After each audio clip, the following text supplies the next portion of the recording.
And of course, reactions are pouring in.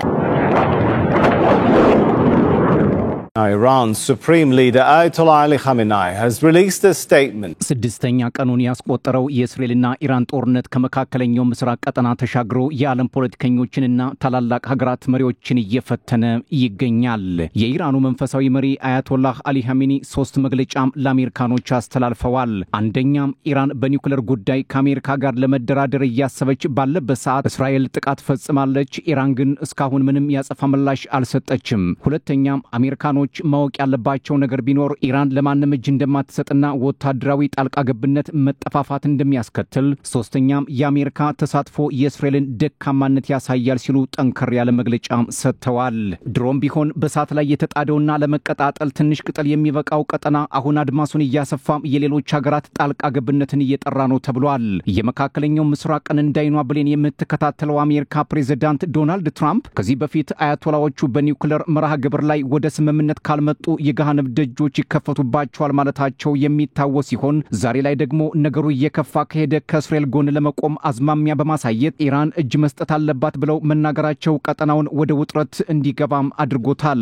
ኻሜኒም የት እንዳሉ አውቀናል፣ በመዳፋችን እንደገቡ ይቁጠሩት፣ ትግስታችን አልቋል፣ ለመግደልም አንቸገርም፣ ግን አንገላቸውም፣ እናም እጅ ስጡ ሲሉ ለእስራኤል ያላቸውን አጋርነት በይፋ አሳይተዋል። ዶናልድ ትራምፕ የወዳጃቸውንና ቢቢ ሲሉ የሚያቆላምጧቸውን የቤንያሚን ኔታንያሁን ኻሜኒን ካልገደልናቸው ጦርነቱ አይቆምም ያሉትን ትራምፕ አስተጋብተውታል የሚሉ ተንታኞችም በርከት ብለዋል።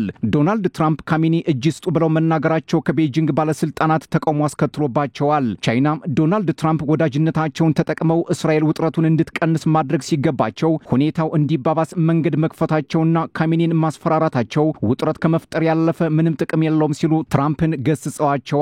የቻይና ውጭ ጉዳይ ሚኒስትር አፈቀላጤ ሊን ጂያን ትራምፕ አቋማቸውን ማስተካከል አለባቸው ሲሉም ተደምጠዋል። የቱርኩ ፕሬዝዳንት ረሲብ ጠይብ ኤርዶሃንም እስራኤል ወራሪና መንግስታዊ አሸባሪ ናት ብለው ከተናገሩ በኋላ ቴህራን ራሷን የመከላከል ተፈጥሯዊና ህጋዊ መብት አላት፣ እስራኤልም ከትንኮሳዋ እንድትቆጠብ አሳስበዋል። ኤርዶሃን ለፓርላማ አባላቶቻቸው ዲፕሎማሲያዊ መፍትሄ ቀዳሚ አማራጭ መሆኑንም አስቀምጠዋል። የዋሽንግተን አንካራና ቤጂንግ ጣልቃ ገብነት ያልተገባ ውጥረት ሊፈጥር ይችላልም እየተባለ ነው። ከዚህ ከኢራንና እስራኤል ውጥረት ጋር ተያይዞ ቤጂንግ 700 ዜጎቿን ከእስራኤል ማስወጣቷም ተዘግቧል። የቻይና መግለጫም ከመግለጫ ያለፈ ፖለቲካዊ አንድምታ ሊኖረው እንደሚችልም ፖለቲከኞች ግምታቸውን ያስቀምጣሉ።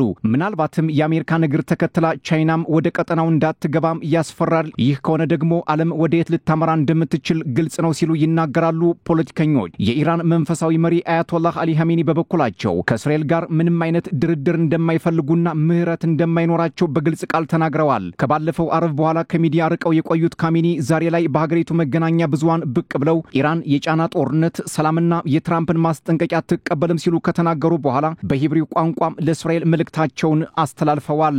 ከረጂም ሳዩኒስቲ የጽዮናውያኑ አገዛዝ እጅግ ተሳስቷል፣ አስፈሪ ስህተት ነው የፈጸሙት። ኻሜኒ አክለውም የዋሽንግተንና ቴልአቪቭ ሰይጣኖች ምንም ቢፎክሩ አንለቃቸውም፣ የሚነኩን ከሆነ ለጽዮናውያኑም ሆነ ለፔንታጎኖቹ ክንዳችን እንደማይዝል ዓለም ይወቅልን ብለዋል። ባለፈው ቀናትም የኢራኑ ፕሬዝዳንት መሱድ ፔዜሽኪያንና ውጭ ጉዳይ ሚኒስትር አባስ አራግቺ አሜሪካ በጃዙር እያጠቃችን ነው፣ ይህ ደግሞ መጠፋፋትን ይበልጥ የሚፈጥር እንጂ ሰላምን የሚያመጣ አይደለም፣ እናም ዋሽንግተን እጇን ተሰብስብ ማለታቸው የሚዘነጋ አይደለም። ዋሽንግተን በበኩሏ ከደሙ ነፃ ነኝ ስትል ሰንብታ አሁን ላይ የምታሳየው ጣልቃ ገብነት ግን ቀድሞም ጥርጣሬ ለነበራቸው ለኢራን ባለስልጣናት እውነታው ጋድ መውጣቱን ያሳያል ነው የተባለው። ኢራን ዛሬም በእስራኤል ላይ ያጸፋ ምላሽ እየሰጠች መሆኑን ብታስታውቅም ስለደረሰው ጉዳት ግን ዝርዝር መረጃ ከመስጠት ተቆጥባለች። በሌላ በኩል ኢራን ጥቃት እያደረገች ባለበት ሰዓት የእስራኤል ተዋጊ ጀቶች የኢራንን ዋና ከተማ ባስፈሪ ሁኔታ ከበዋል ነው የተባለው። የኢራን ባለስልጣናትም አሜሪካን አስጠንቅቀዋል። ምናልባት አሜሪካ ጣልቃ ከገባች ኢራን ወደ ሙሉ ጦርነት ትገባለችም ሲሉ አሳስበዋል። የኢራን ውጭ ጉዳይ ሚኒስትር አፈቀላጤ እስማኤል ባጋይ ከአልጀዚራ ጋር በነበራቸው ቆይታም የአሜሪካ ጣልቃ ገብነት ቀጠናውን ወደማያባራ ሰቆቃም ያስገባዋል። እናም ዋሽንግተን በዚህ ጉዳይ ገብታ ነገር ከመፈትፈት መታቀብ አለባት ሲሉም ተደምጠዋል። ባጋይ ዝርዝር መረጃ ባይሰጡም በሺዎች የሚቆጠሩ የአሜሪካ ወታደሮች በቀጠናው መጠጋታቸውን ግን ከመናገር አልሸሸጉም። ይህ ደግሞ ተጨማሪ እሳት መለኮስ ነው ሲሉ ማክለዋል። ሌሎች መገናኛ ብዙሃን ደግሞ ወደ 45,000 የአሜሪካ ወታደሮች ወደ ቀጠናው መጠጋታቸውን ነው የዘገቡት። አሜሪካም ለየትኛውም ጥቃት ጦሯ ዝግጁ መሆኑን መናገሯ ሁኔታውን ይበልጥ አወሳስቦታል። የእስራኤልና ኢራን የሚሳኤል ልውውጥ ከሁለቱ ሀገራት ባሻገር በምስራቅና ደቡባዊ ሊባኖስ ድንበር ዳፎን እያሳረፈም ይገኛል። የሊባኖስ ሰማይን በሚሳኤል ማዕበል እየተናጠ መሆኑን ተከትሎ ሊባኖስ ሉዓላዊነቴን እንደመዳፈር ቆጥረዋለሁ፣ ሀገራቱ ከዚህ መቆጠብ አለባቸው ስትል አስጠንቅቃለች። የሊባኖስ ህዝብም ሰማይ ላይ የሚያልፉትን ሚሳኤሎች መመልከታቸውን መስክረዋል። የወታደራዊና ስትራቴጂክ ጉዳዮች ተመራማሪ የሆኑት ሙስጠፋ አሳድ ከአረብ ዕለት ጀምሮ የኢራንና እስራኤል ከባባድ ሚሳኤሎች ከሜዲትራኒያን ባህር ወደ ምዕራብ ከጎላን ከፍታዎች ወደ ምስራቅ ከማዕከላዊና ሰሜን እስራኤል በደቡባዊ ሊባኖስ ቤሩት አቅጣጫም የቤካን ሸለቆ ታከው የሊባኖስን ተራራ አሻግረው ሚሳኤሎቹ ያለፉ መሆናቸውን ተናግረዋል። ክስተቱን በአካባቢው ለሚገኙ ነዋሪዎች ስጋት መሆኑን